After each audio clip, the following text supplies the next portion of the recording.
భక్తి సమాచారం. వాట్సాప్ ఛానల్లో జాయిన్ అవ్వండి. అన్ని విశేషాలు ఎప్పటికప్పుడు తెలుసుకోండి.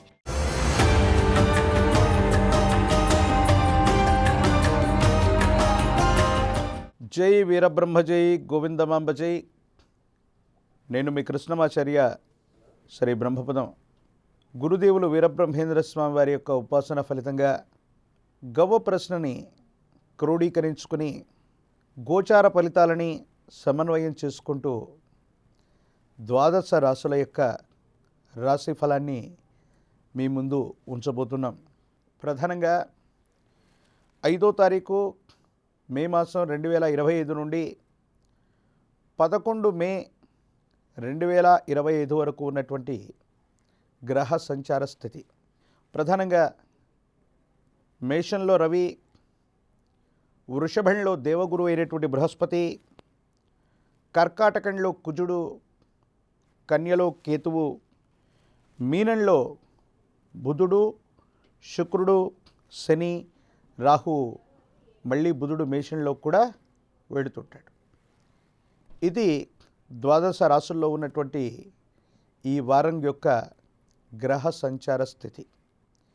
ఈ గోచారవశాత్తు గ్రహాల యొక్క కదలికలు, ప్రత్యేకించి ఈ వారంలో బుధుడు, మళ్ళీ వచ్చే వారంలో ప్రధానమైనటువంటి దేవగురు యొక్క బృహస్పతి, వీరిద్దరి యొక్క గోచార సంబంధమైనటువంటి పరిస్థితులు దేశ కాలమాన పరిస్థితులే కాదు, ద్వాదశ రాశుల మీద ప్రధానమైనటువంటి ప్రభావాన్ని చూపెట్టబోతున్నాయి.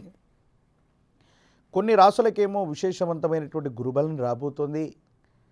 మరికొన్ని రాశుల బలహీనమవుతున్నటువంటి పరిస్థితులను కూడా మనం చూస్తూ ఉంటాం.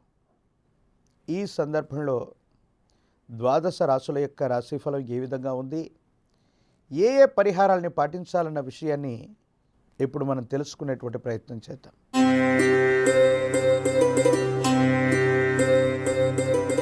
ముందుగా మేషరాశి వారి యొక్క రాశిఫలం. శివాయ బ్రహ్మణే నమ, వీరబ్రహ్మేంద్ర స్వామినే నమో నమ, జై వీరబ్రహ్మ జై గోవిందమాంబ జై. వచ్చినటువంటి ఫలితం 4. ఇది రాహు సంబంధమైనటువంటి ఫలితం. ఆర్థికపరమైనటువంటి అంశాల పట్ల మీరు ఎక్కువగా ఆలోచించవలసి వస్తుంది. ఎన్నో రకాలైనటువంటి సర్దుబాట్లు చేసేటువంటి ప్రయత్నాలు చేస్తూ ఉంటారు. స్థిర చరాస్తులు అవ్వచ్చు, గ్రహ సంబంధమైనటువంటి విషయాల్లో ఒక స్థిర చరాస్తికి సంబంధించినటువంటి అమ్మకం లేదా కొనుగోలు వల్ల లాభం కలిగే అవకాశం ఉంటుంది. ఎంతో ఇష్టంగా కష్టపడి కొనుక్కున్నటువంటి స్థిర చరాస్తి విలువ పెరిగిందనో లేదా అత్యవసర పరిస్థితుల వల్ల తాకట్టు పెట్టడమో లేదా స్థిర చరాస్తుల్ని అమ్మి సొమ్ము చేసుకునేటువంటి ప్రయత్నాలు కూడా జరుగుతుంటాయి. కొన్ని సందర్భాల్లో మనకి ఇష్టం లేకపోయినప్పటికీ కూడా స్థిర చరాస్తుల యొక్క అమ్మకం, కొనుగోలు వ్యవహారాలు ఇలా జరిగిపోతూ ఉంటాయి. వీటి వల్ల తప్పనిసరిగా మీకు లాభమే వచ్చేటువంటి పరిస్థితులు గోచరిస్తున్నాయి. సమాజంలో మీ యొక్క కీర్తి ప్రతిష్టలు పెరుగుతాయి. వృత్తి, ఉద్యోగం, వ్యాపారం, మీరు ఉన్నటువంటి పరిస్థితులు, మీరున్నటువంటి వృత్తి, ఉపాధి ఏదైనప్పటికీ కూడా మీ కర్తవ్యాన్ని చక్కగా నిర్వర్తించగలుగుతారు. సహచరుల యొక్క విశేషవంతమైనటువంటి ప్రోత్సాహం వల్ల ముఖ్యమైనటువంటి ఖ్యాతిని ఆర్జించటమే కాదు, జీవిత లక్ష్యం వైపుగా మీరు ప్రయాణం చేసే అవకాశం ఉంటుంది.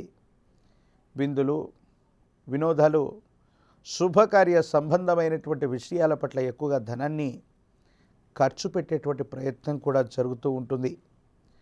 ఒక ముఖ్యమైనటువంటి విషయంలో ఒక స్త్రీ లేదా స్నేహితుడి కారణంగా అపోహలు, అపార్థాలు, అపనిందలు సూచిస్తున్నటువంటి పరిస్థితులు ఉన్నాయి. కాబట్టి తస్మాత్ జాగ్రత్తగా ఉండటం చెప్పదగినటువంటి సూచన.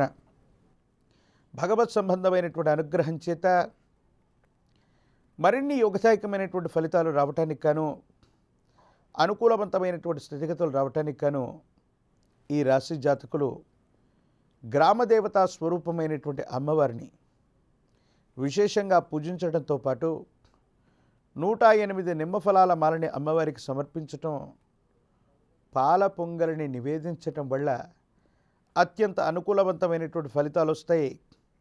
ఇబ్బందులు, సమస్యలు, ప్రతిబంధకాలు తొలగిపోయే అవకాశం ఉంది. ఈ రాశిలో ఉన్నటువంటి విద్యార్థులకి యోగదాయకమైన కాలం.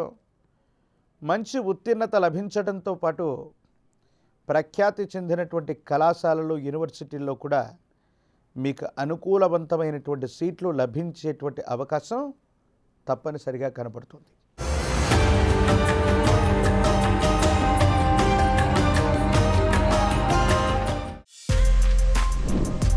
For more videos like this, subscribe Big TV channel.